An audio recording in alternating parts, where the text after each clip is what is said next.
بسم اللہ الرحمن الرحیم۔ جنات ایک طرح کی مخلوق ہے جو انسانوں سے پہلے اس کرۂ ارض میں آباد کی گئی۔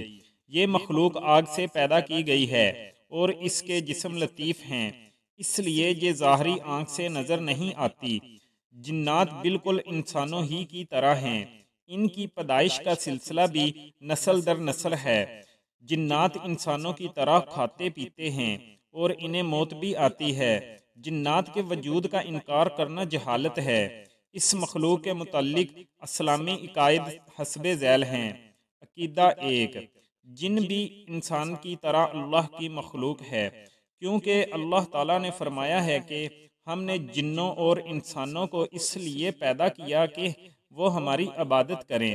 یہ مخلوق ناری ہے، کیونکہ اللہ تعالیٰ نے فرمایا ہے کہ جنوں کو آگ کے شعلے سے پیدا کیا گیا ہے۔ جنات کو بھی اللہ تعالیٰ نے فرشتوں کی طرح کافی قوت عطا فرما رکھی ہے کہ وہ جو شکل چاہیں اختیار کر سکتے ہیں، جہاں تک کہ لطیف مخلوق ہونے کے باعث انسانوں کے جسم میں بھی داخل ہو جاتے ہیں۔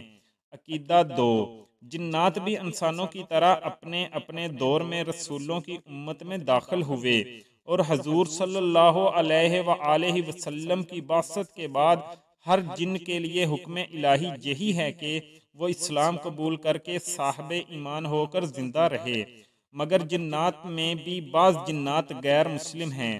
جنات کے لیے شرع محمدی صلی اللہ علیہ وآلہ وسلم کی پابندی لازم ہے، کیونکہ قیامت کے روز ان کا بھی حساب ہوگا اور انہیں بھی جزا یا سزا ملے گی۔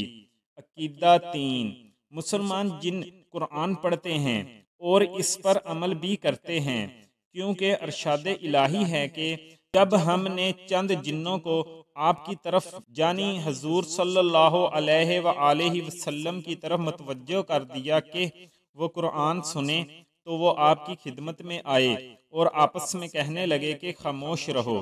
پھر جب آپ سے قرآن سن کر واپس اپنی قوم میں گئے تو ان میں اللہ کا خوف پیدا ہو گیا اور واپس جا کر کہنے لگے، اے ہمارے ساتھیو، ہم نے ایک ایسی کتاب سنی ہے جو موسیٰ علیہ السلام کے بعد نازل ہوئی ہے اور پہلی کتابوں کی تصدیق کرتی ہے اور دین حق اور ہدایت کی طرف رہنمائی کرتی ہے۔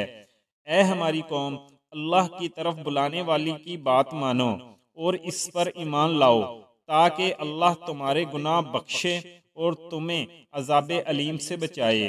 عقیدہ 4، جنات میں سے تخلیق آدم پر حکم الہی کی جس نے نافرمانی کی، اسے ابلیس کہا جاتا ہے، جو جنات کا سردار ہے۔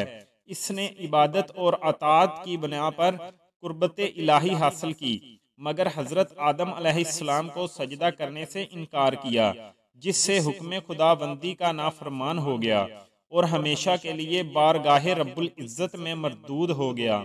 اس نے قیامت تک کے لیے اللہ تعالیٰ سے مہلت حاصل کر لی اور انسانوں کو راہ راست سے گمراہ کرنے کی برائی اپنے ذمے لے لی۔ کیونکہ وہ انسان دشمنی میں پیش ہے، اس لیے اسے شیطان کہا جاتا ہے۔ جنوں میں سے جو جن شرارت اور برائی کرتے ہیں وہ بھی شیطان کے ساتھی ہیں، اس لیے تمام برے جنوں کے گروہ کو شیاطین کہا جاتا ہے۔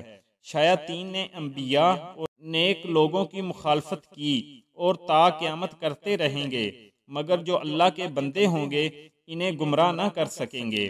عقیدہ 5، راہ حق سے گمراہ کرنے والے جنات بھی برے انسانوں کے ساتھ دوزخ میں جائیں گے، کیونکہ قرآن پاک میں ہے کہ جس دن اللہ تعالیٰ ان سب کو جمع کرے گا اور ان سے کہے گا، تم نے بہت سے آدمیوں کو اپنا ساتھی بنا لیا، اور وہ آدمی جو شیاطین کے دوست ہوں گے وہ کہیں گے کہ اے ہمارے رب، ہم تو صرف ایک دوسرے کا ذریعہ بنے تھے، آج ہم اپنے مقررہ وقت پر پہنچے جو تو نے ہمارے لیے مقرر کیا تھا۔ اللہ تعالیٰ فرمائے گا کہ جاؤ، آج تمہارا ٹھکانہ جہنم ہے اور اس میں ہمیشہ رہو۔ اس سے معلوم ہوا کہ شیطان کا انجام برا ہوگا، لہٰذا ان سے محفوظ رہنے کے لیے اللہ سے مدد مانگنی چاہیے۔ عقیدہ 6، جن یا شیطان کے وجود کا انکار کرنا اسلام اور ایمان کے منافی ہے، کیونکہ بعض لوگ یہ عقیدہ رکھتے ہیں کہ جنات کچھ نہیں بلکہ انسانی ذہن کا گمان ہے۔ ایسے ہی بعض لوگ انسان کے اندر چھپی ہوئی برائی کی قوت کو جن قرار دے دیتے ہیں اور یہ کہتے ہیں کہ جنات کا کوئی خارجی وجود نہیں۔